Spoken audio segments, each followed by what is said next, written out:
saúdo de forma muito efusiva a todos que puderam comparecer hoje. Nós fizemos na verdade, uma chamada muito rápida, mas especialmente pelo tema, né, que nos é muito caro, e pelo fato de que eu explicava hoje de manhã, para aqueles que não conhecem o Instituto, nós aqui no Instituto não nos preocupamos com o número de pessoas, nós nos preocupamos com a qualidade das pessoas que participam dos nossos eventos. E mais do que isso, nós nos preocupamos com a ação. E o nosso objetivo é justamente poder fornecer subsídios, especialmente aos parlamentares, para que as nossas ideias elas possam contribuir para as discussões na casa. Receber o deputado Felipe Francischini em nossa casa nos honra muito, especialmente pelo fato de que ele é um jovem parlamentar que tem se mostrado alinhado às ideias que nós temos defendido dentro desta casa. Mais do que isso, eu gostaria inclusive de elucidar as nossas últimas ações. Nós começamos recentemente a nossa gestão trazendo o professor Oscar Vilhena aqui para discutir exatamente a batalha dos poderes. Nós vimos no ano passado um executivo, nos anos anteriores, um executivo enfraquecido por um processo de impeachment. Nós vimos um presidente do Congresso Nacional tendo sido preso. E nós vimos um ativismo exacerbado do Supremo Tribunal Federal, a quem, na verdade, foi colocado no colo a incumbência de colocar a nação dos trilhos, talvez com algum exagero. Tivemos a oportunidade de receber, na sexta-feira passada, a presença do ministro Joel Paciornik, que nos deu justamente um histórico daquilo que a Constituição de 88 trouxe como competência do Superior Tribunal de Justiça, e dando para nós todos os avanços sociais que, na verdade, esse tribunal acabou trazendo. Nessa semana, na quarta-feira, nós tivemos a oportunidade de apoiar o Congresso Nacional de Direito Processual Constitucional, onde, entre outras questões, está debatendo, e agora é o segundo passo, a linha divisória da competência do STJ e da competência do Supremo Tribunal Federal. Para nós, advogados, deputado, é complicada essa vida, e nós podemos falar com o Felipe com muita tranquilidade, porque ele é advogado também, essa nossa vida de entrar com recurso especial e também com recurso extraordinário.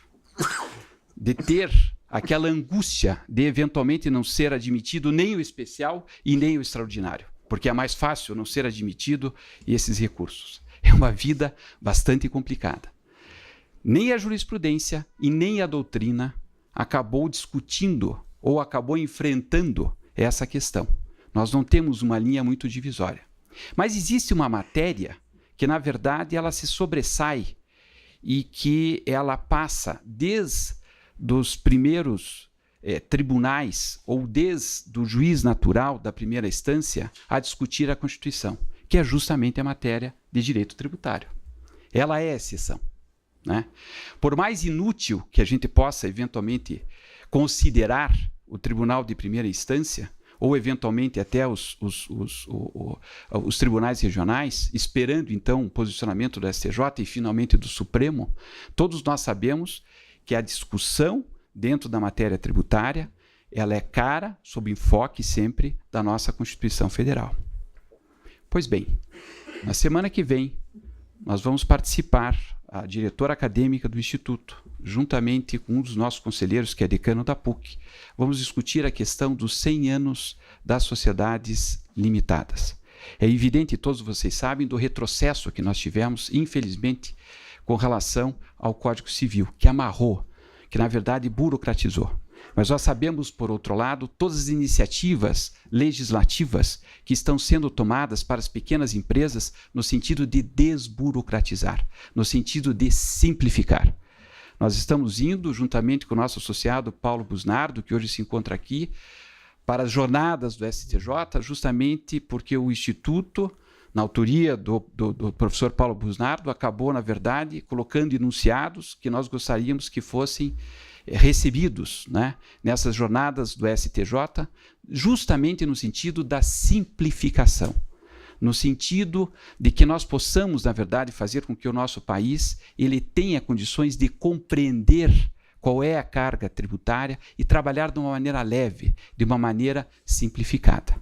Para nós, nada melhor do que receber o presidente da CCJ para falar por aquilo que é a esperança, por aquilo que é, na verdade, aquele fio que nos conduz para o futuro, na expectativa de que nós possamos nos livrar desse emaranhado de normas, possamos nos livrar de todo esse arcabouço que acaba trazendo uma dificuldade incrível, né? Não só para os brasileiros, mas para todos aqueles que querem fazer investimentos aqui no país, né? A nossa ideia, e essa é uma outra bandeira do Instituto, nós queremos, na verdade, formar, estabelecer um ambiente agradável para os negócios dentro do nosso país. E é por essa razão que nós queremos, na verdade, sensibilizar o Poder Judiciário para criar varas especializadas empresariais e de arbitragem, para que a gente possa ter rápidas soluções e, com isso, a gente possa ganhar pontos, inclusive com relação ao Banco Mundial, para que nós tenhamos a possibilidade de, eventualmente, receber mais investimentos no nosso país. Mas nada se compara à questão tributária. Quanto mais simples, quanto mais claro for, maior segurança jurídica nós teremos para justamente receber esses investimentos. Com maior segurança jurídica, certamente nós faremos melhores negócios aqui no nosso país. Eu convido agora o presidente da Comissão de Direito Tributário da Ordem dos Advogados do Brasil, da Seccional Paraná, Dr. Fábio Grillo, para fazer a apresentação do nosso ilustre palestrante. Muito obrigado. Muito obrigado, doutor Tarcísio. Bom dia a todos os colegas, advogados, membros aqui do Instituto. Também cumprimento os meus pares de mesa, com especial alegria e saudação ao deputado Felipe Francischini.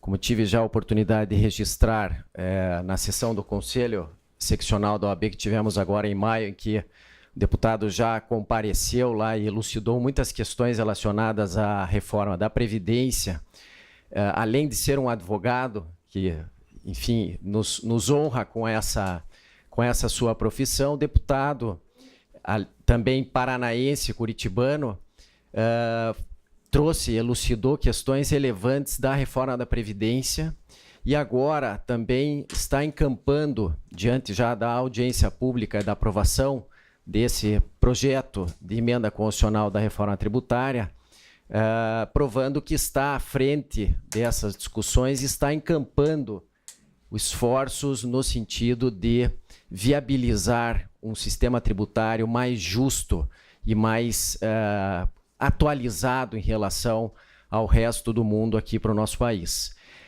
Deputado, nos conhecemos não de longa data, mas nessas participações envolvendo já as questões tributárias perante a Assembleia Legislativa do Estado do Paraná.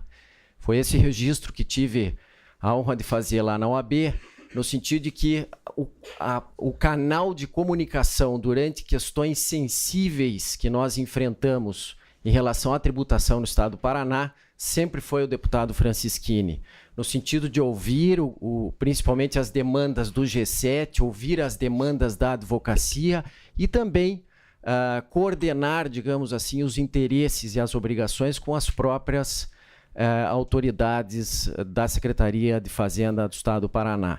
Então, o deputado nos honra com a sua presença, nos honra com a sua profissão de advogado, e nós esperamos que questões relevantes aqui do Estado do Paraná, deputado, a agroindústria, a indústria, o parque automotivo, e em especial a energia elétrica, sejam assuntos que daqui para frente, dentro dessa nossa nova perspectiva do Imposto sobre Bens e Serviços, que é inegável a sua importância, a simplificação que isso vai resultar, que esses interesses do Paraná, em especial nessas cadeias produtivas, ela seja, na sua liderança, não só na sua bancada, mas também na bancada do Estado do Paraná como um todo, levado como bandeiras das quais a gente não pode abrir mão em função dos interesses econômicos e sociais que esses setores representam aqui para a nossa economia. Então, é essa saudação, deputado, muito obrigado, uma honra novamente estar aqui ladeando Vossa Excelência. Deputado Felipe, está com a palavra. Bom dia a todos. Bom dia a todos.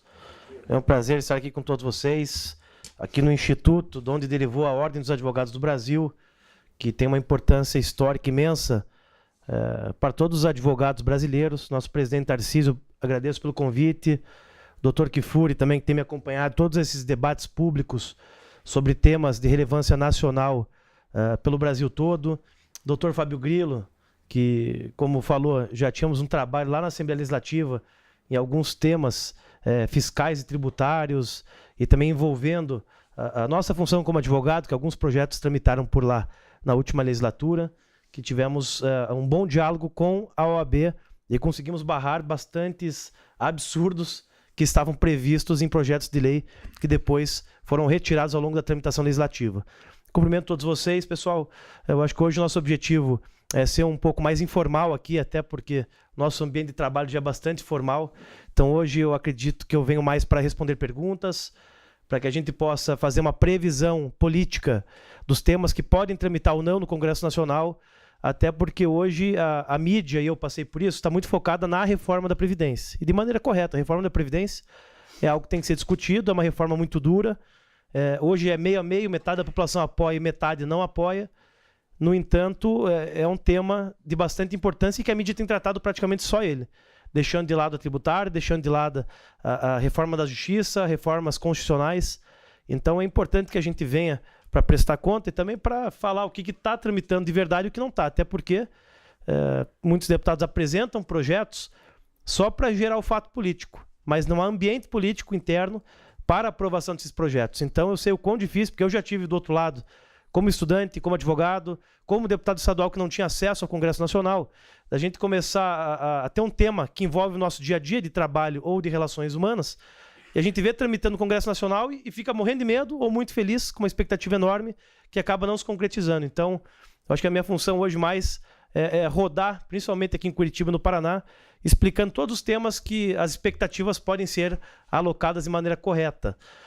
Quanto à reforma da Previdência, eu acredito que a prova na Câmara dos Deputados nesse primeiro semestre vai para o Senado Federal e lá será aprovado, na minha visão, em setembro. Então, eu acredito que esse ano ainda a gente já vai ter uma página virada quanto à questão previdenciária. Ontem foi o prazo final para as emendas lá na Câmara dos Deputados, na comissão especial. Então, agora é só esperar o texto do relator, que provavelmente vai vir um substitutivo, englobando algumas emendas, mas é um assunto que praticamente já está lá no finalmente, porque a comissão especial é a etapa mais importante do projeto. E a gente tramitou e aprovou na semana retrasada novamente a reforma tributária. Novamente, porque todo mundo que acompanha o tema, doutor Tarcísio, sabe que nas últimas 2 décadas, toda a legislatura inventam uma pretensa reforma tributária e nunca é concretizada. Passa 4, 5, 6 anos discutindo e não sai do papel. Assim foi com a última reforma que até foi aprovada na comissão especial e que foi relatada pelo deputado paranaense Luiz Carlos Rauli, que infelizmente não achou ambiente político para continuar a tramitação do seu projeto. Então, o que acontece? Quando passou a Previdência na CCJ, todo mundo começou a falar de outros temas, que são 2 temas que praticamente têm que caminhar juntos, tributária e Previdência. Então, a gente buscou um ambiente político na CCJ para fazer novamente a análise da admissibilidade da proposta, porque temos uma Câmara em que metade dos deputados são novos. Renovou metade, foi uma grande renovação, acho que foi a maior da história, desde a redemocratização. Então, nós nunca sabemos qual que é a visão dos novos deputados quanto à admissibilidade de uma proposta. Por quê? Porque associações de municípios, associações dos estados não concordam tanto com a questão da unificação de tributos sobre bens e consumo, porque a base tributária deles é essa, é o ICMS no estado e o ISS no município. Então, gerou muita dúvida e eu queria testar se essa dúvida atingia os parlamentares ou não na CCJ, porque lá é o campo de discutir a constitucionalidade, para que a gente pudesse tramitar a proposta. Porque não adiantava aproveitar uma proposta que já tinha passado pela fase de admissibilidade, sendo que deputados poderiam contestá-la. Então, aprovamos praticamente por unanimidade na CCJ a admissibilidade. Foi entendido que mesmo que perca-se um pouco a autonomia sobre a instituição de tributos em nível municipal e estadual, fica preservada a autonomia financeira dos entes federativos. Então, esse foi um tema que foi passado a página também. O único partido que não apoiou a admissibilidade foi o Partido PSOL, que é o Partido Socialismo e Liberdade. Até o PT votou pela admissibilidade, PSB, PDT, ou seja, foi da esquerda para a direita, todo mundo aprovou. Claro que quem analisou o ambiente na CJ pode ter uma ideia errada do que vai acontecer na comissão especial que vai ser montada nas próximas semanas.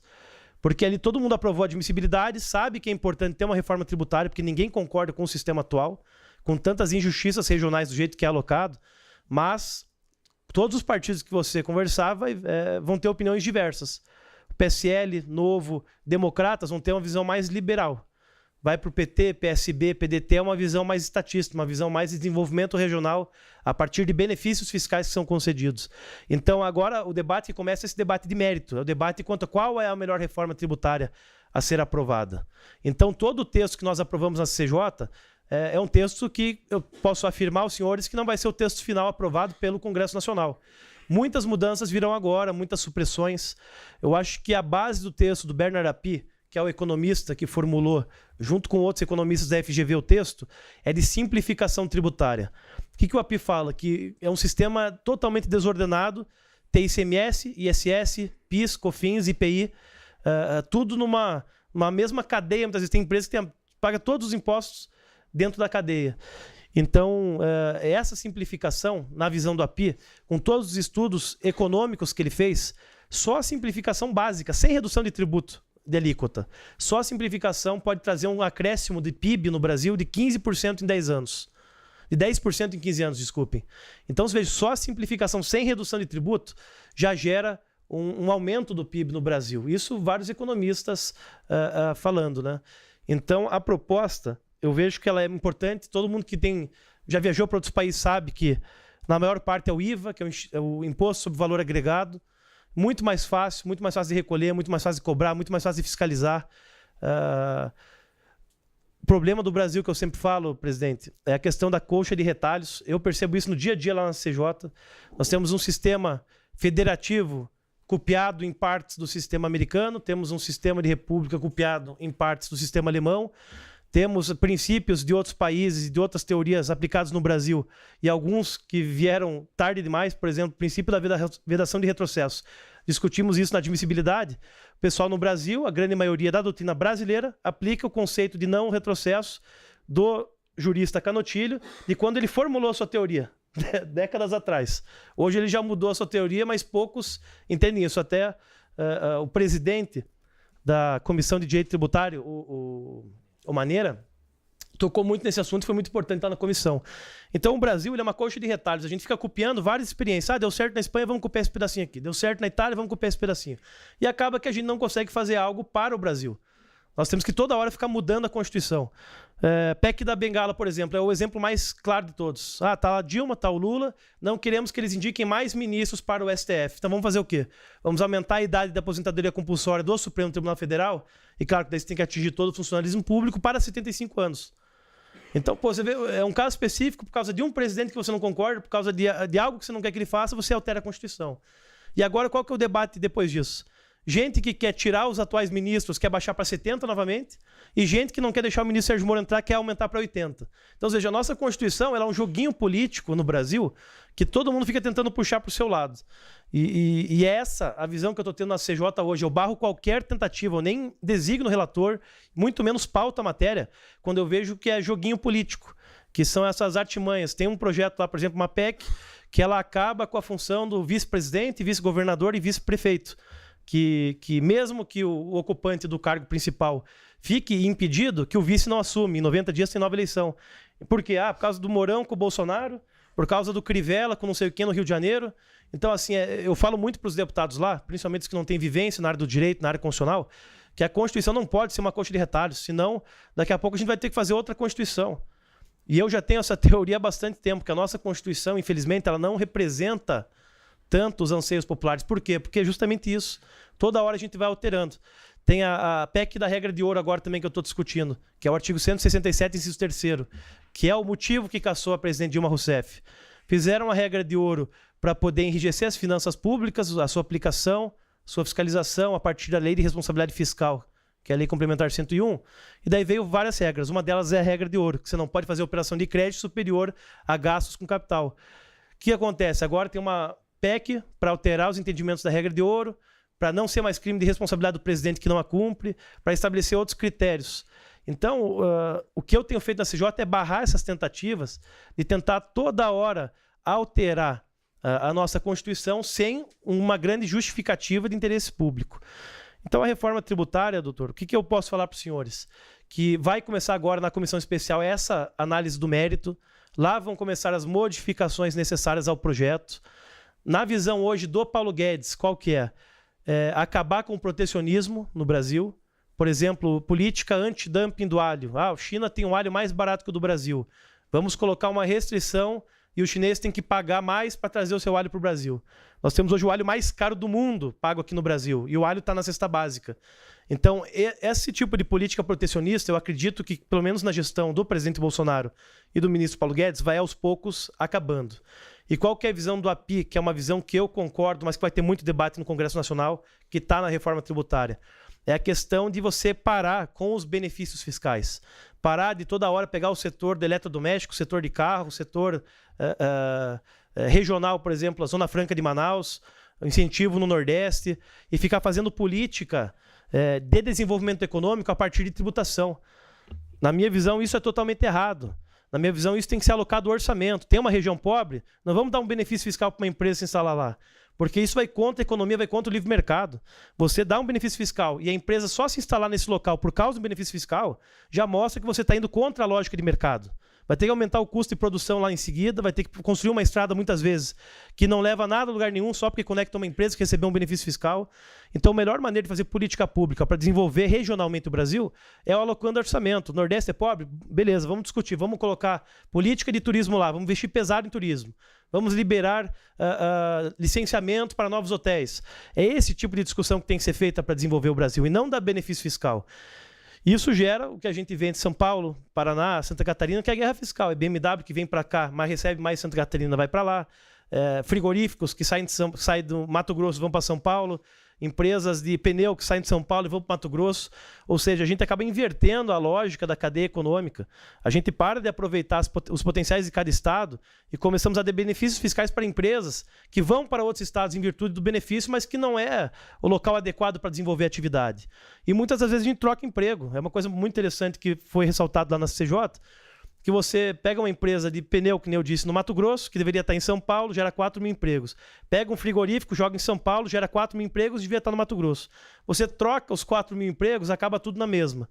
Só que você gera um carnaval tributário de ficar toda hora tendo que mudar esses critérios, estado por estado, município por município, e isso vai quebrando o Brasil no longo prazo. Porque, como nossos governantes geralmente dentro de 4 em 4 anos, você nunca sabe o que o próximo vai fazer. Se vai retirar o benefício, se vai continuar, se vai aumentar. Então, eu acho que a grande proposta que está esculpida nessa reforma tributária é justamente simplificação e acabar com essa política de benefícios fiscais da maneira com que foi feita.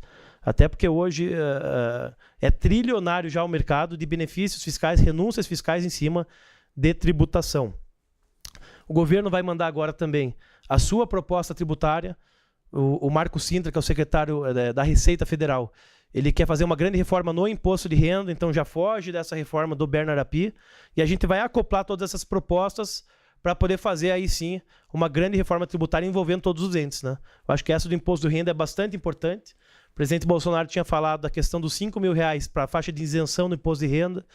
Eu acredito que será difícil chegar nos R$5 mil, até porque no momento que você discute baixar a despesa pública e aumentar a receita, é muito difícil fazer algo nesse sentido, mas nós vamos discutir no Congresso.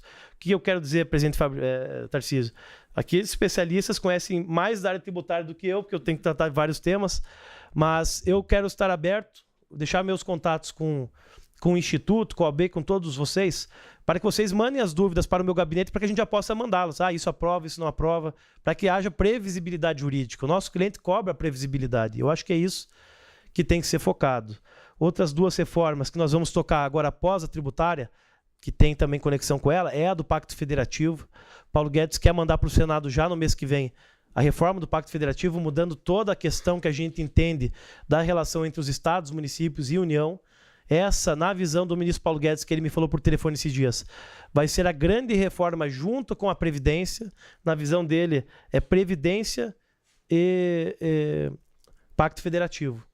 Então, com certeza, virá algo muito importante também, que vai mexer bastante na base brasileira dessa relação republicana e federativa. E a última, que é uma que eu estou trabalhando em especial, que estou começando a lançar no Congresso Nacional, que é uma reforma da Justiça. Na minha visão, nós temos que começar a colocar critérios mais contemporâneos para a aplicação da justiça, seja mudando alguns recursos, mudando o processo penal, processo civil, processo tributário, mas também alterando os critérios de admissão no judiciário. Eu tenho falado isso bastante, converso muito com ministros dos tribunais superiores e eles concordam com a minha tese de que nós temos que começar a colocar critérios. Não pode, na minha visão, eu tenho 27 anos, estou falando até contra a minha idade. Na minha visão, não pode ter um juiz de 24, 25 anos, promotor de 24, 25 anos. Pode ser que sejam pessoas respeitadíssimas, com conhecimento imenso, que realmente são gênios. No entanto, para essas funções, na minha visão, tem que ter experiência, tem que ter vivência, tem que ter atuação, talvez, no mercado de trabalho como advogado, está do outro lado do balcão, para saber o que passa no dia a dia, defendendo o cliente, indo lá na vara, entregando ofício, entregando recurso. Eu acredito que é muito importante essa vivência. Esses dias, o pessoal da Justiça do Trabalho estava me dizendo que, por liminar, entrou o juiz mais novo do Brasil, salvo engano, um juiz da área do trabalho com 22 anos. Então, imagina, o juiz nunca teve uma carteira de trabalho assinada, nunca participou ativamente do mercado de trabalho, nem como advogado, como nada, e entra numa função tão importante. Pode ser que seja um gênio, seja um ótimo juiz, mas realmente prejudica que ele não tenha uma experiência prévia. E daí o pessoal pergunta, mas você tem 27 anos, está deputado federal, mas o meu é 4 anos. O meu é eleição, então é um critério diferenciado. Então, o que é um critério que eu tenho achado que todo mundo concorda? Juiz, promotor, 30 anos de idade, talvez para delegado também seja interessante colocar essa idade. Para segundo grau, 40 anos. E para Tribunal Superior, 50 anos.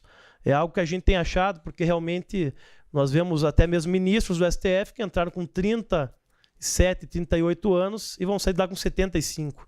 Isso não é bom para nenhuma democracia e nenhum sistema judicial no mundo. Eu acho que no mundo não existe ninguém que pode ficar tanto tempo numa corte máxima, numa corte superior, que exerce o poder máximo na vivência de um país. E a última, que é a cereja do bolo, que eu acredito, eu avoquei dois projetos. Um deles é o que proíbe decisão monocrática de Tribunal Superior e do segundo grau em suspensão de leis. É um grande problema que a gente passa na área jurídica e também na área legislativa.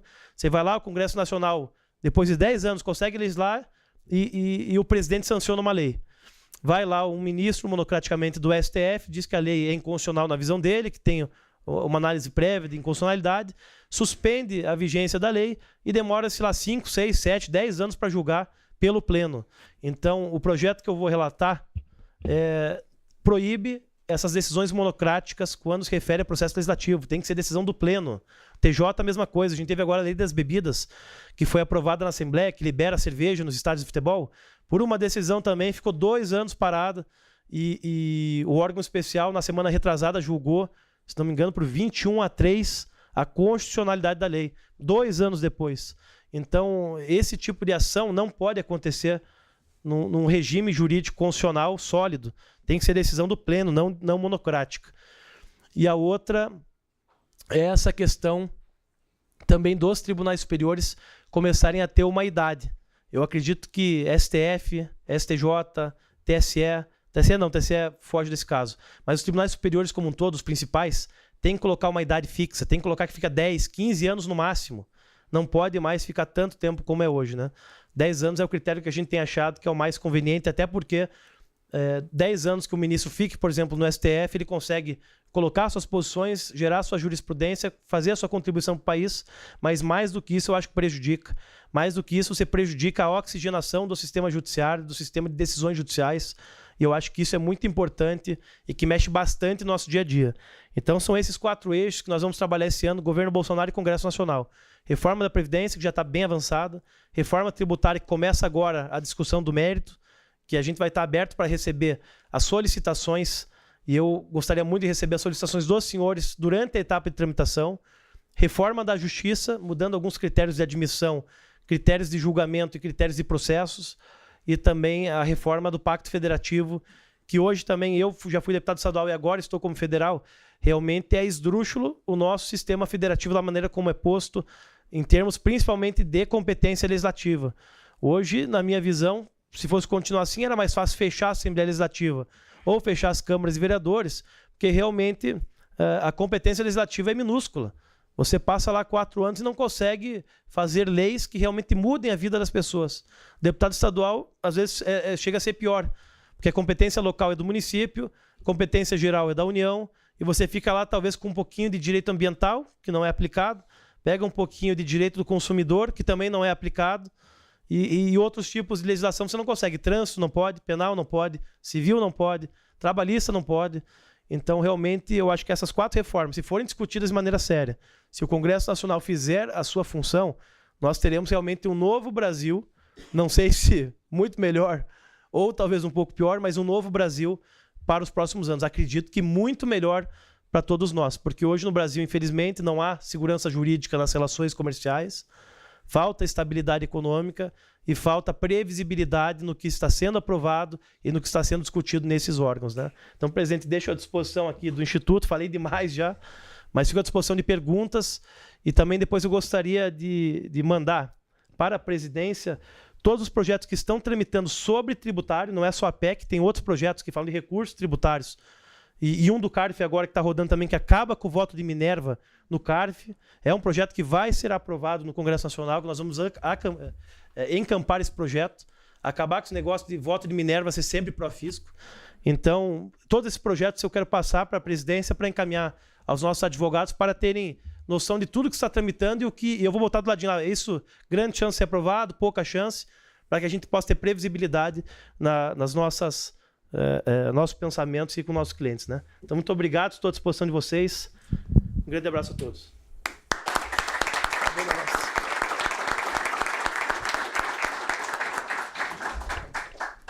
Bom, eu gostaria, em primeiro lugar, de agradecer. Evidentemente que essa profusão de discussões aqui, elas são muito caras para todos nós, né? Eu felicito justamente pelo fato de que, Felipe, você conseguiu colocar aqui na nossa cabeça as preocupações do nosso dia a dia, né? Seja com relação à reforma da própria justiça, seja com relação ao nosso dia a dia no CARF, seja com relação especificamente à reforma tributária.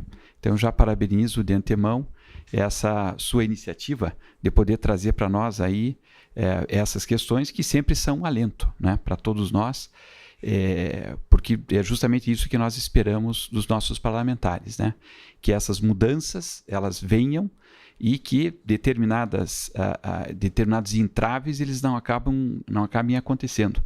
Eu me recordo que nós temos a notícia que, por exemplo, a Suprema Corte Americana levou mais de 50 anos para ousar a fazer o controle de constitucionalidade de uma lei federal, né?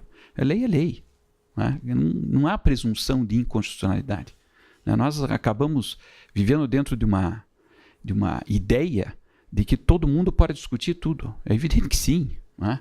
Mas até que eventualmente haja um pronunciamento e que haja o pronunciamento daquele que tutela a Constituição, que é o Supremo Tribunal Federal, é muito difícil a gente imaginar que, depois de todo aquele processo legislativo, alguém possa, fazer talvez uma crítica, ou eventualmente até por uma comparação mal feita a outros ordenamentos, se pronunciar e retirar a competência do parlamento. Isso é uma questão que realmente traz uma insegurança jurídica muito grande. Não só pelo fato de que alguém poderia eventualmente receber essa liminar, e isso já daria, digamos assim, um superpoder, né, para o judiciário, mas também por esse processo, né? Dr. Fábio Grillo, essa semana, ele é meu sócio, eu posso falar disso com tranquilidade, ele foi pela 14ª vez para o Supremo Tribunal Federal para escutar antes do intervalo o seguinte, que o julgamento será adiado. Nós estamos falando de 11 anos. Ele foi 14 vezes para Brasília, né, para receber um julgamento do Supremo. 14 vezes. né? E na quarta-feira, Fábio, foi isso, na quarta-feira ele recebeu a notícia de que o processo seria adiado. Para quando? Ninguém sabe. Ninguém sabe. Daí, de repente, aparece na pauta lá, sai você correndo, passagem, ainda bem que a passagem para Brasília é barata, né? Especialmente em cima da hora. Graças a Deus, essa parte é mais tranquila, né?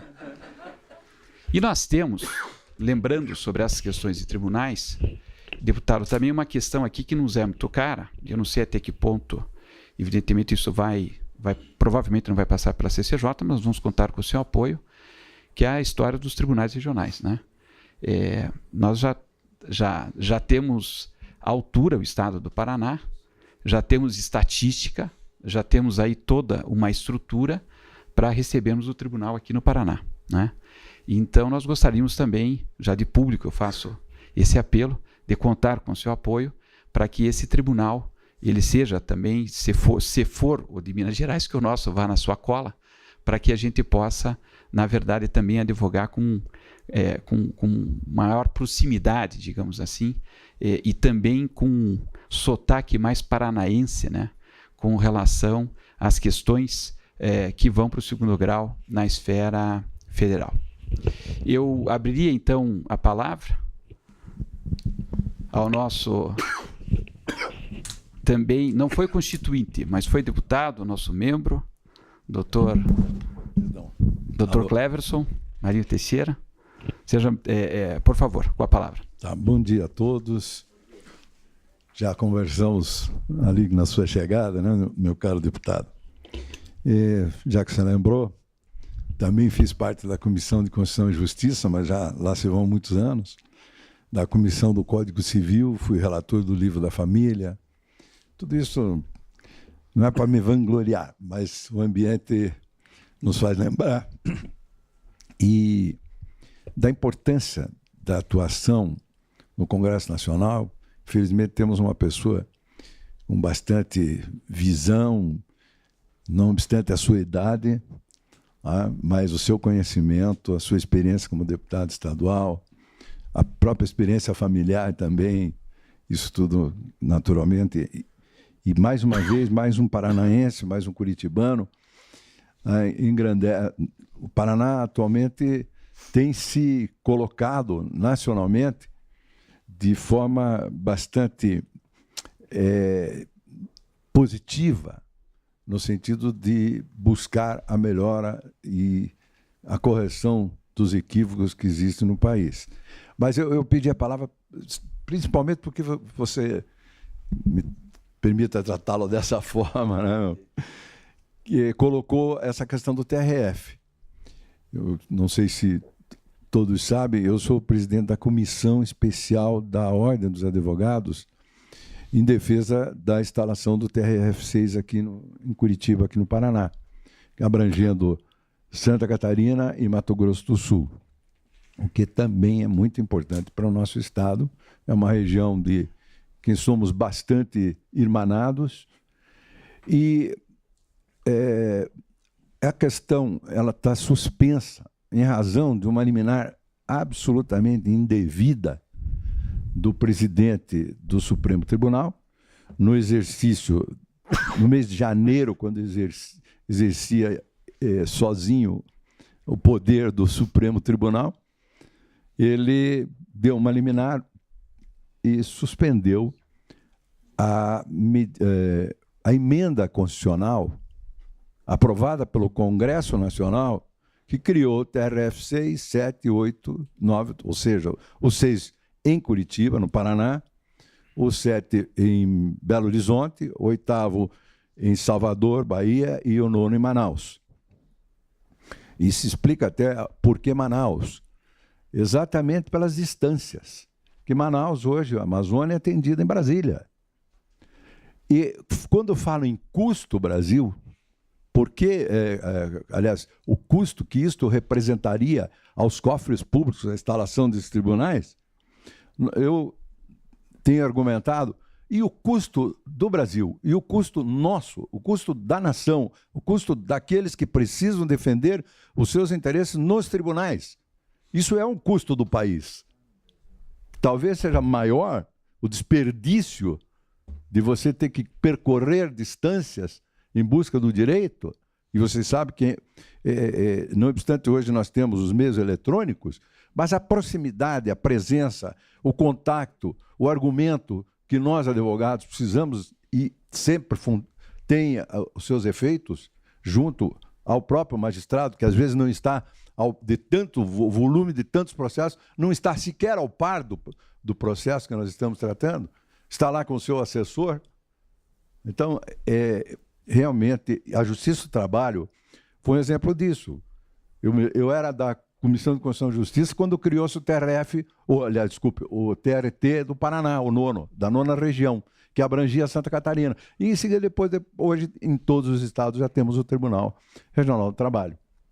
Então, essa é uma questão, deputado Francisquini, que no momento, em razão, inclusive, dessa decisão do Conselho Nacional da Justiça Federal, de criar o Tribunal de Minas Gerais e abandonando os demais, é algo absolutamente também sem nexo nenhum, já que existe uma emenda constitucional que não poderia, absolutamente, o Supremo, é o poder derivativo do Congresso Nacional, está acima do poder do Supremo Tribunal, nem no caso de uma emenda constitucional. Quer dizer, esse é um absurdo jurídico que está aí durando há anos. Eu falei com o ministro Fux, que é o relator, aqui em Curitiba, uns 2, 3 anos atrás, ele disse, eu coloco em pauta, se vocês conversarem com os ministros, porque senão eles podem não estar de acordo com o meu pensamento, que é realmente para derrubar essa liminar. Então, há necessidade realmente desse contato, há necessidade da força política do Paraná em fazer com que haja a instalação destes tribunais. Não é um só. E o Paraná nós tivemos a iniciativa de fazer o projeto de emenda constitucional criando o do Paraná. Aí Minas Gerais, veja o que está acontecendo. Minas Gerais, os deputados de Minas, lá com os deputados do Paraná em Brasília, solicitou, vamos retirar essa proposta de emenda do Paraná e vamos propor juntos, Minas, Bahia, Amazonas, nós concordamos com isso. E veja agora o que está acontecendo conosco. Justamente em Minas Gerais, que nos pediu, e isso é história, isso precisa ser contado, isso precisa ser argumentado, isso precisa ser dito, para que se veja que não se deve não apenas cometer equívocos com relação à adequação da justiça, mas esta traição, digamos dessa forma, que não se concebe hoje num país como o nosso, em que deve haver entendimento, e Minas Gerais não tem o privilégio, não deve ter o privilégio, não precisa ter esse privilégio, os estados, o Brasil precisa ter uma estrutura melhor para a justiça. Eu ousei me alongar, presidente, pela sua fala e pela própria a sua colocação sobre a necessidade da reforma da justiça. Isso aí. Esse tema, realmente fiquei bastante triste quando vi que o de Minas Gerais praticamente passou reto e o resto travou. Temos que fazer pressão política. Exatamente isso que eu quero fazer no tema reforma da justiça. Como eu estou puxando esse tema como presidente da comissão, e eu estou começando a elencar vários temas que nós temos que trabalhar. Outro que eu vejo, porque esse é mais uma questão política que a gente vai levar, é um que eu até esqueci de falar, que eu já estou construindo com o Poder Judiciário, que é o de tentar retroagir naquele entendimento da emenda 45. Hoje, por exemplo, quem tem escritório sozinho de advogado, que não tem outros advogados juntos, sabe como é ruim no fim do ano não há mais as férias coletivas do judiciário como acontecia antes da emenda 45. Então hoje, praticamente, o advogado que está começando, ele não tem vida, ele não tem férias, ele não para nunca. Ele nunca sabe quando que o processo vai chegar, que ele vai ter que ir lá despachar. Então, o que a gente está construindo é alterar novamente a Constituição para retornar ao que era anteriormente a emenda 45, ter férias coletivas no fim do ano, porque a gente sabe que o juiz tem suas férias asseguradas, mas o advogado não, o profissional liberal não tem. Então, é algo que a gente está trabalhando, que vai ser aprovado, e o judiciário também concorda que assim seja, né? Sabem que foi um entendimento exagerado e até foi... na OAB mesmo, o pessoal fez o meia-culpa de que foi na época foi a própria OAB que pediu, né? A questão de acabar com as férias coletivas do judiciário, que a gente viu que realmente não atende nem mesmo a nossa atividade, que é a advocacia. Dentro dessa questão, então, a gente vai, na reforma da justiça, colocar todos esses temas, mas o do TRF, realmente, eu lembro que desde antes de eu entrar na faculdade já tinha esse assunto, o pessoal batalhando com emendas constitucionais para tentar concretizar o aqui do Paraná. Mais de 20 anos.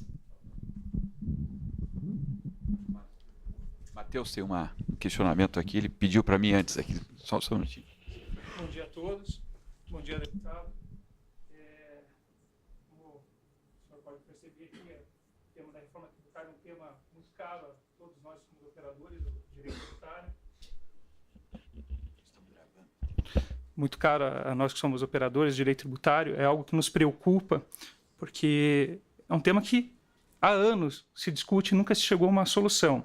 O que se vê na prática é que inúmeras mini-reformas foram tentadas através de leis, instruções normativas, portarias, inovando no ordenamento, e vira essa loucura que é hoje.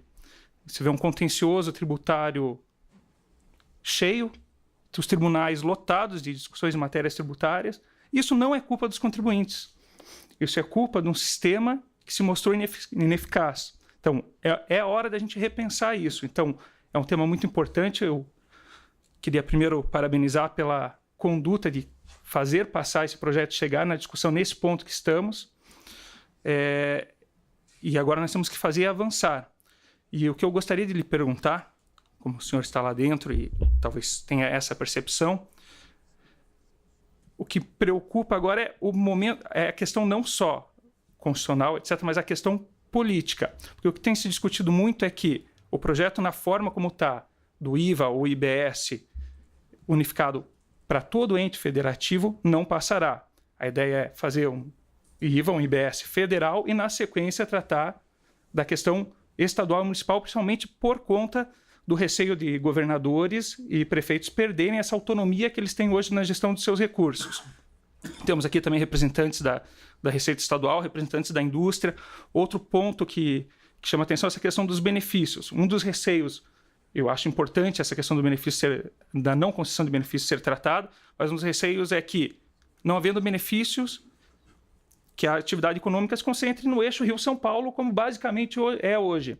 Então, eu gostaria de ouvir um pouco do senhor sobre esse momento político, se de fato no Congresso há já essa discussão e no ambiente político, essa distinção entre o IBS e o IVA federal e depois, na sequência, estadual e municipal, principalmente por conta de que no Senado existem muitos ex-governadores que também já viveram na prática essa gestão dos recursos. Então, eu gostaria dos seus comentários sobre esses aspectos. Excelente.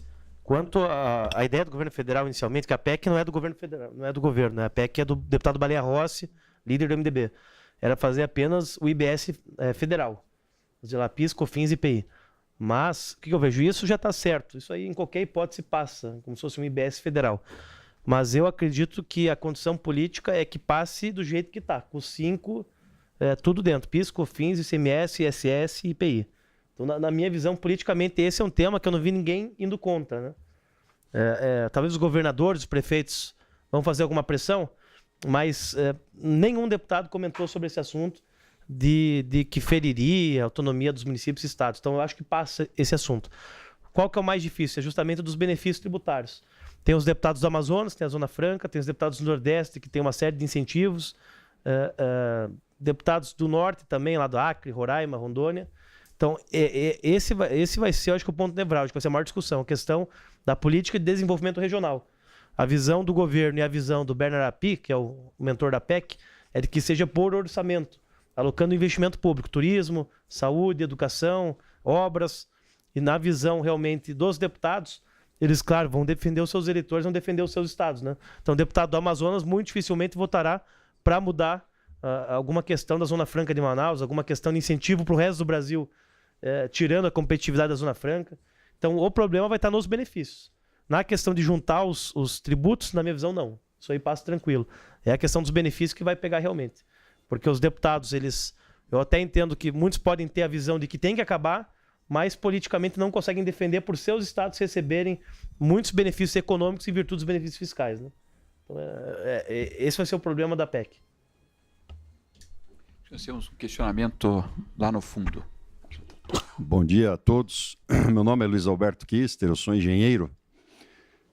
Parabéns, deputado. Eu me contive aqui com o seu comentário de que a nossa Constituição é uma colcha de retalhos e talvez aí a origem de muitos dos nossos problemas. Eu me contive nas palmas, quase que eu levantei para aplaudi-lo. ao nosso presidente Tarcísio também, eu cumprimento. Achei que o senhor fosse ser um pouco mais ácido na questão da guerra institucional que a gente vive hoje. Quer dizer, temos no país um problema político sério, que é a guerra institucional que a gente assiste diariamente entre os poderes. Temos assistido aí as dificuldades todas, seja na área tributária, na área jurídica, em todas as áreas, e a gente assiste, tristemente, a uma economia de mercado, como a economia americana, crescendo aí a 3%, a economia de uma economia de mercado centralizada, não democrática, como a chinesa, crescendo também, e a nossa economia paralisada. É frustrante, é muito frustrante. A pergunta que eu tenho, a pergunta que eu tenho ao senhor é o seguinte: um executivo português, com o qual eu tive a honra de compartilhar a gestão de alguns projetos aqui no Brasil, ele dizia o seguinte, ele olhava tudo e ele dizia o seguinte: essa confusão institucional, esse lixo institucional que a gente acumulou durante tantos anos, essa forma de atrapalhar o empreendedorismo no Brasil, é o que eu via em Portugal há 10 anos atrás. E existe aí, parece, uma herança. O Brasil é muito daquela Portugal antiga. A nossa sorte em Portugal foi a entrada na comunidade europeia. A entrada na comunidade nos forçou a modernizar os nossos processos, a modernizar o país. O senhor acha que a nossa entrada no CDE, já bastante tardia, poderia ser um vetor aí que auxiliasse nesse processo de modernização do Brasil? Bom, excelente pergunta. Eu acredito que na questão específica do OCDE, eu acho que contribui muito, que você acaba entrando no rol de mesa de negociação muito diferenciado do que é hoje, né? Felizmente, o Brasil, é um absurdo você ver os números das últimas décadas. O Brasil cresceu 2,2 ao ano, em média 2,2, e o resto do mundo 3,2. Então a gente perde até para a média mundial. Então dá para ver que a gente não está no caminho certo. E realmente, você pega a nossa Constituição, a quantidade de emendas constitucionais que já foram feitas. Hoje na CCJ tem 480 PECs tramitando lá na CCJ. Então você imagina 480 alterações da Constituição que eu estou segurando lá, porque a grande maioria delas realmente são totalmente incabidas, assim, incabíveis. Tem, por exemplo, teto dos gastos. Criamos o teto dos gastos, que foi, eu acho, um grande avanço nas receitas públicas, nas finanças públicas, há 2 anos atrás. Já tem 3 PECs para revogar a PEC dos gastos, do teto dos gastos. Então é justamente isso que nós temos que começar a barrar. Eu recebi agora uma mensagem, que até tem muito a ver com isso, aqui um cara do mercado financeiro da XP. Bom dia, querido. A Comissão de Minas e Energia aprovou nessa semana e encaminhou para a CCJ projeto que uniformiza tarifas de energia elétrica no país, é o PL 5824. Então, pô, toda hora legislações que se desencontram. Enquanto a gente está tentando liberar mercado, enquanto a gente está tentando acabar com essa política protecionista, chega projeto que uniformiza tarifa de energia elétrica. Então, se a gente não tiver o devido cuidado e responsabilidade com os nossos atos lá dentro do Congresso Nacional, a gente vai piorar esse cenário. Porque realmente isso aqui é um discurso bonito. Pô, vamos uniformizar a energia elétrica, Nordeste, Sul, Sudeste. Mas se você olhar na prática, isso aqui você vai estar acabando com o setor. Então, eu creio muito, de verdade, o pessoal mete o pau no legislativo. Desculpa a expressão, presidente. Mas eu vejo hoje, conversando com muitos deputados, de A a Z, porque eu tenho um bom trânsito na esquerda, na direita, no centro, de que os deputados eles estão, talvez, mais ligados do que em legislaturas anteriores, do que precisa ser feito para o Brasil, que é acabar com essa questão de interesses locais, de deixar pequenos interesses passarem por cima de grandes projetos, né? Então eu torço muito para isso. Questão da briga institucional que você falou. Eu vejo hoje que realmente a briga entre poder legislativo e judiciário é a questão do ativismo judicial. Na minha visão, não é nem 8 nem 80, tem casos que são e casos que não. Esse caso da criminalização da homofobia é um claro ativismo judicial, porque você vê isso no discurso dos ministros. Eu fui no evento da AMB semana passada, tinha mais de 600 juízes, e eu me posicionei contrariamente à decisão do STF, que compara lá e acaba equiparando homofobia a outros crimes. Na minha visão, tem que ser projeto de lei, não pode ser decisão judicial. Teve um ministro do STF que me sucedeu, e ele falou assim, não, a gente está fazendo isso porque o Legislativo já teve muito tempo para fazer e não fez. Eu falei, pô, não deu um argumento jurídico, constitucional, de por que pode fazer isso. Não, é porque o Congresso não fez, não fazer. Mas se o Congresso não legisla, na minha visão é muito claro. É tão forte você fazer uma legislação quanto você não fazer. Se você não faz, é porque você não quer fazer e não vai fazer. Como é que eu vou fazer uma lei para dizer que eu não quero fazer? Não existe isso. Pô. Paulo Salamone aqui, um grande cargo legislativo, que já passou por tudo. Pô, como é que você vai fazer uma lei dizendo que você não quer legislar sobre isso? Não existe isso. Então, a não legislação é de uma certa ideia, você está passando a sua orientação enquanto legislador.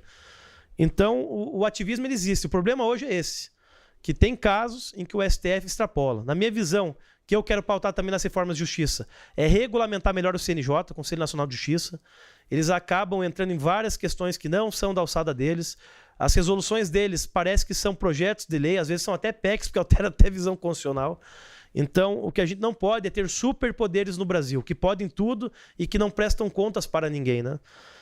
A questão do executivo com o legislativo é aquela questão de sempre, que vai ter uma briga lá. O presidente Bolsonaro entrou fazendo um novo jeito de administrar a relação com o parlamento. Não podemos dizer nem que é pior, nem que é melhor, porque o longo prazo mostrará isso. Acho que os 4 anos mostrarão se ele conseguiu aprovar ou não as suas reformas. Mas é um jeito diferente. Não está tendo mais aquele negócio de trocar ministério, de trocar cargo, de trocar emenda, dinheiro, qualquer coisa do tipo, em troca de votações. Então, cada votação é uma votação diferente lá. Tem que sentar com as bancadas, conversar ideologicamente, ver quais são os pleitos dos partidos. Então, vai ter muito mais trabalho e vai ter muito mais barulho, muito mais problema nessa relação com o executivo, com o legislativo. E o que é normal, qualquer país sério do mundo tem que ser assim. Não pode ter uma base do governo com 300 e tantos deputados que aprove tudo, que só carimbe que o presidente manda.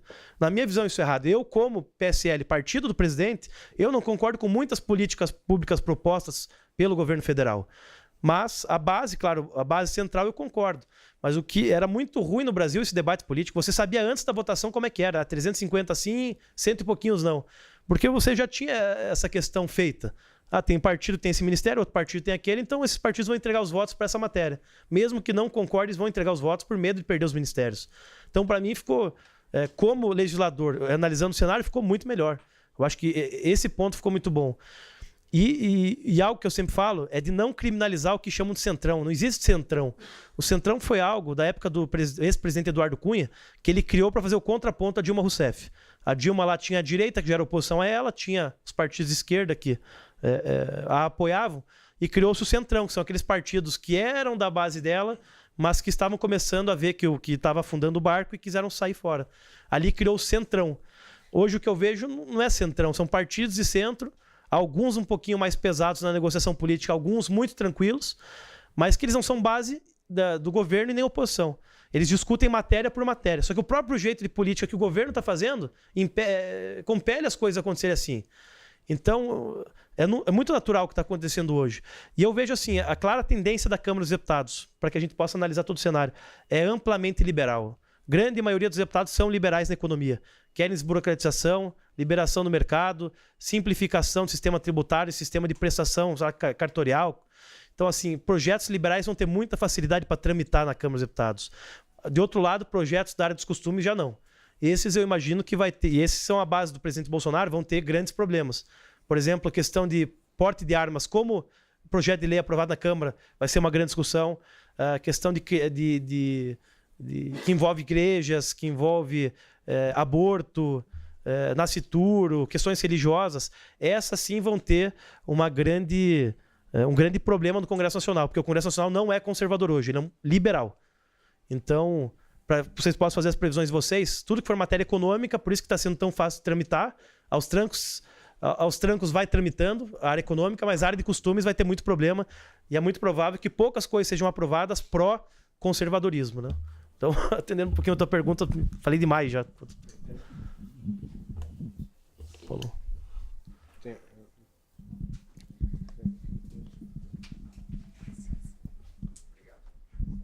Obrigado. Bom dia a todos.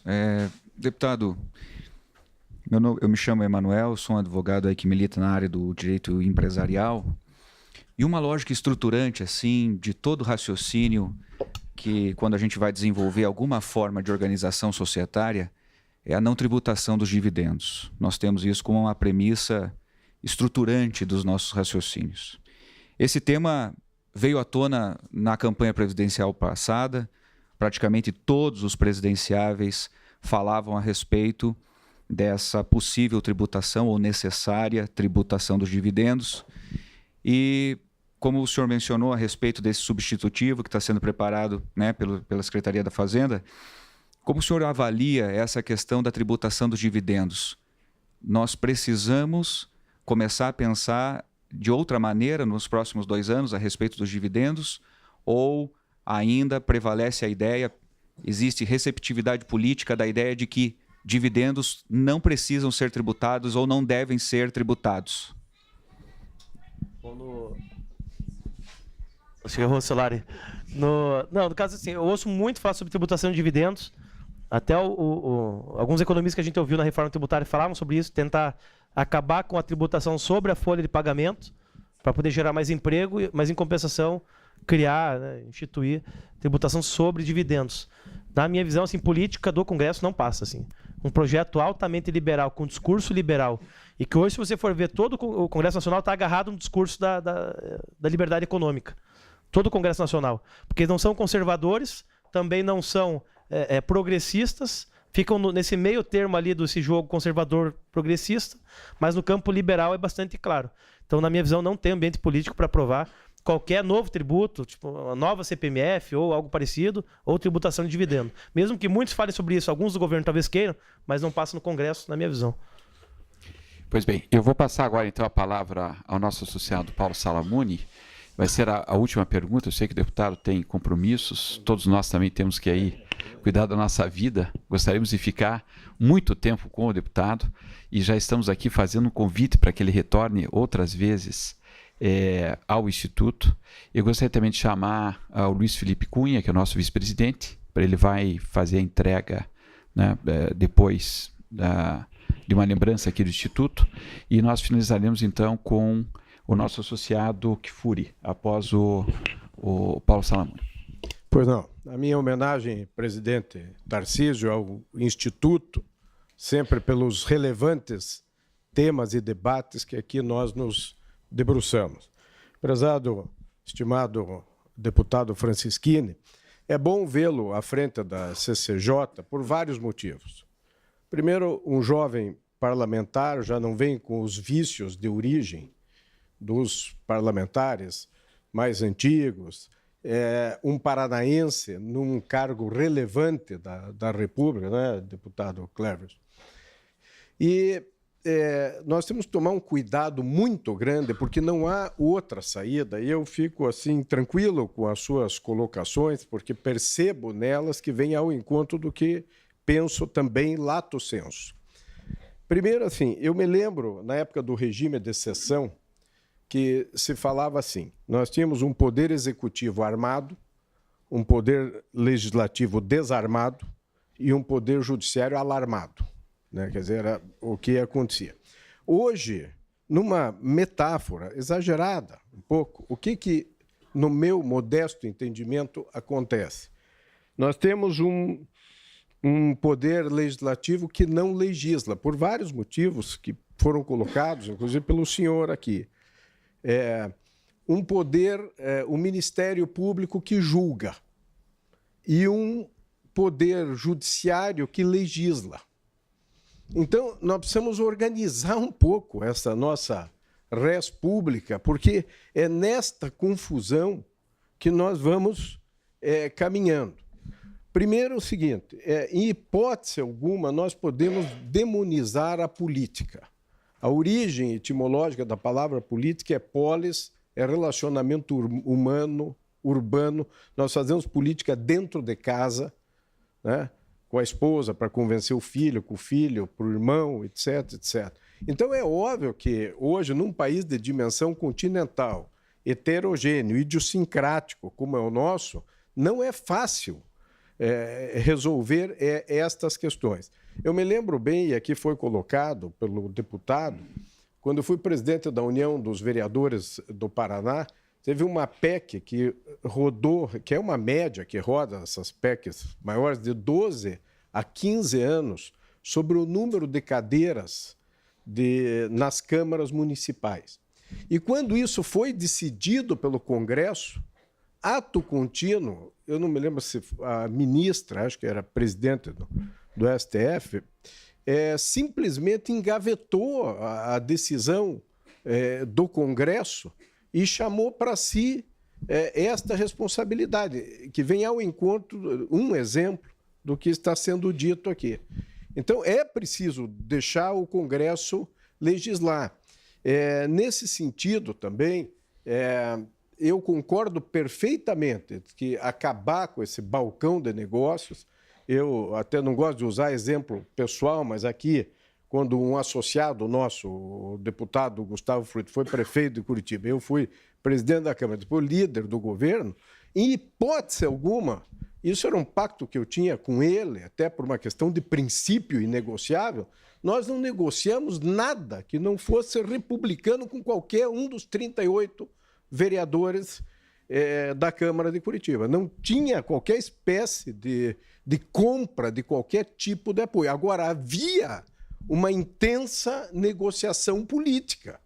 Havia, para qualquer assunto, inclusive para aqueles mais vereadores complicados, etc. E nem por isso nós deixamos de aprovar a grande maioria, quase a totalidade das matérias. Então, nesse sentido, é preciso, eu acho que na sua relevante função, também pela proximidade com o governo, às vezes eu acho que o presidente passa um pouco do ponto, porque em qualquer situação ele diz assim, não, a velha república, a velha discussão, o velho toma lá da cá, não é? A política é uma arte de negociar. O que nós não toleramos mais a população é aquela negociação espúria, aquilo de troca de cargo, de troca disso, não é possível. Então, nós precisamos fazer parte dessa renegociação. E também, por fim, eu vejo assim que há um pouco de descompasso entre as duas casas, aqui é bicameral, o Senado e...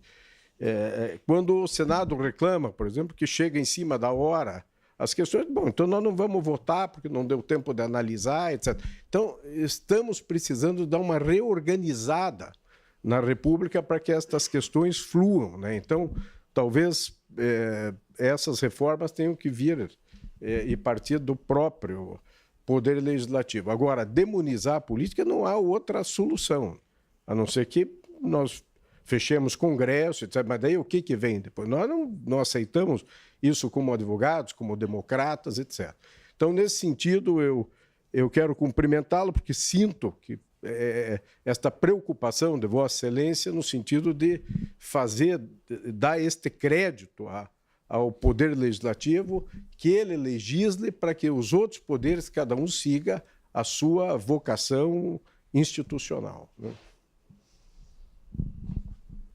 Obrigado, doutor Paulo. Uma referência que a gente tem aqui em Curitiba, aqui em termos legislativo, ocupou também posições no Poder Executivo, mas é justamente isso. Eu sempre falo que não dá para criminalizar a política, até porque a política não é algo que você pega na mão, não é uma pessoa, não é um grupo, mas realmente eu vejo que as coisas tendem a melhorar muito. O Congresso Nacional, os políticos, de maneira geral, entenderam já que muitas das práticas que eram feitas, lícitas ou não, que esse cenário mudou, que a população quer novas práticas.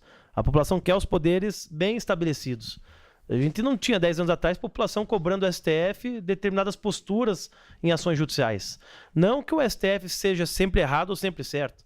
Às vezes eu vejo críticas infundadas da população em decisões judiciais, até porque segurança jurídica, questão processual, eles estão lendo o processo inteiro e quem está analisando está vendo só a manchete que está posta na TV ou está posta no jornal. Mas a população hoje quer participar de tudo, e eu acho isso muito bom, de pelo menos todo mundo, lá no Congresso Nacional principalmente, porque lá é eleição, mas todo mundo sente o que a opinião pública pensa. Todo mundo, antes de tomar suas atitudes, pensa na repercussão de sair numa mídia, na rede social. Então eu acredito que isso é muito bom, porque vai adequando as coisas, né? E esse início de governo é muito comum que tenha esses problemas entre o presidente e o Congresso. É o primeiro presidente que se elege com 2 partidos. Era o dele, o PSL, e o PRTB, que é um partido minúsculo que não tem nenhum deputado federal. Então, para fazer uma base do governo é difícil. O Fernando Henrique, o Lula, a Dilma, o próprio Temer, eles tinham uma base sólida. A Dilma saiu da eleição com 20 partidos apoiando. O ato de passar da eleição para a composição de governo é muito fácil, com 20 partidos que já te apoiavam, né? Como o Bolsonaro não teve isso, a construção é muito mais difícil do que você só levar partidos que já estavam com você. Mas eu acho que vai ser vencido, na minha visão. Acho que se todo mundo ali tiver um pouco de humildade, baixar realmente a bola, que nem você falou, Paulo, eu acho que dá para vencer. E do próprio governo eu vejo assim, acho que parar com essa questão mesmo de tentar demonizar a política. A gente sabe que tem políticos com problemas, tem que ser investigado, tem que ser tratado de uma maneira, um olhar bastante peculiar, mas não podemos generalizar. Até porque, como eu disse, o Congresso, metade dos deputados são novos, então mesmo que quisesse, não deu nem tempo de fazer algo errado, e é um Congresso liberal que está com uma visão de melhorar os projetos da área econômica do Brasil. Então, temos que, pelo menos, acreditar que as coisas vão melhorar, porque na prática, na vivência do dia a dia, eu estou vendo que está melhorando bastante nos projetos que estão tramitando e que vão ser aprovados.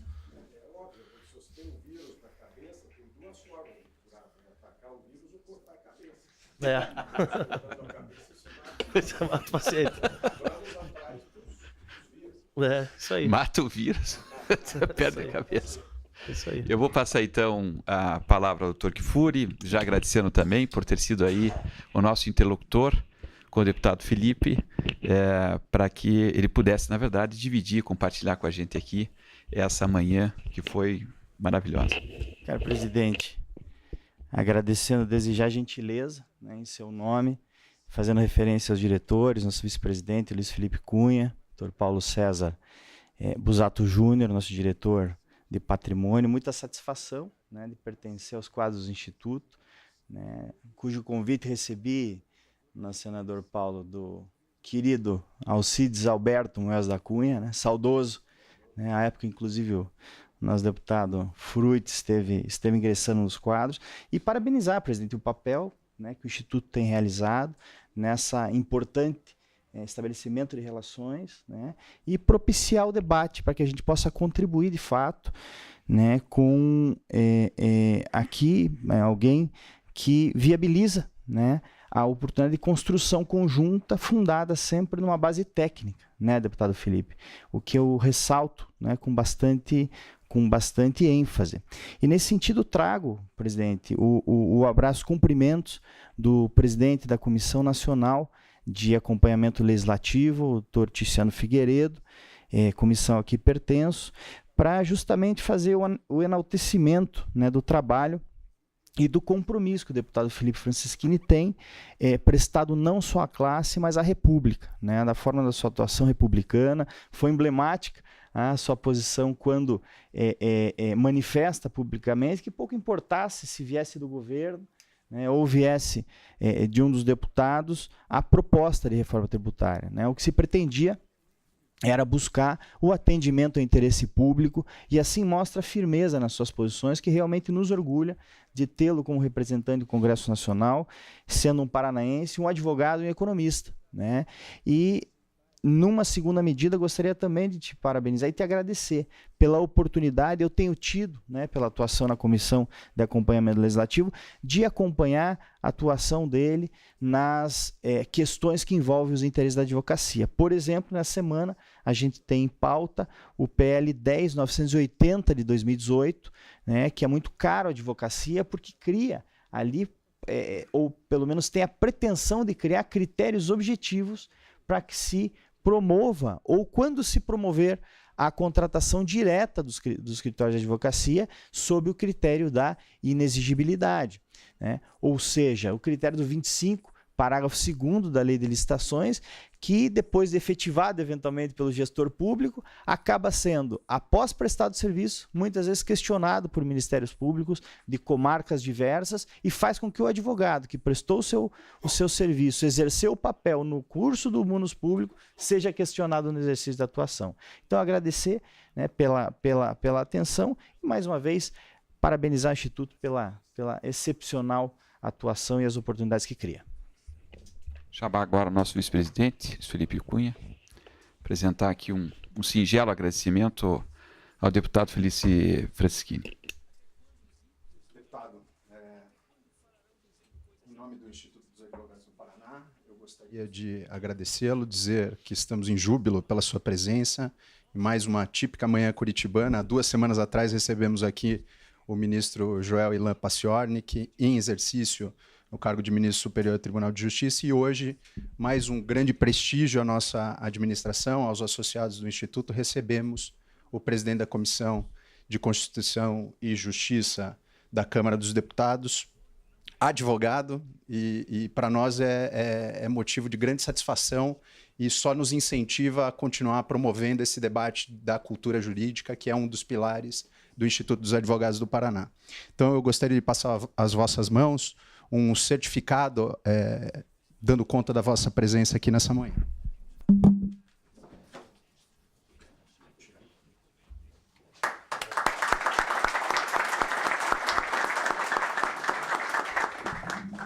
Também passaria às vossas mãos, deputado, 3 obras produzidas pelo nosso Instituto, o nosso livro do centenário, que conta a história desses 100 primeiros anos do Instituto dos Advogados do Paraná, a nossa última revista publicada a respeito dos 30 anos da Constituição, e um trabalho produzido em conjunto com o Colégio de Presidentes dos Institutos dos Advogados do Brasil, tratando do novo Código de Ética da Advocacia. Muito obrigado pela vossa presença. Esperamos repetir outras vezes.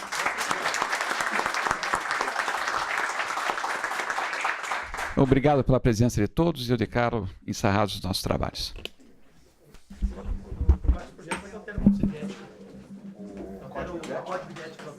É o estatuto, né? É o estatuto, né?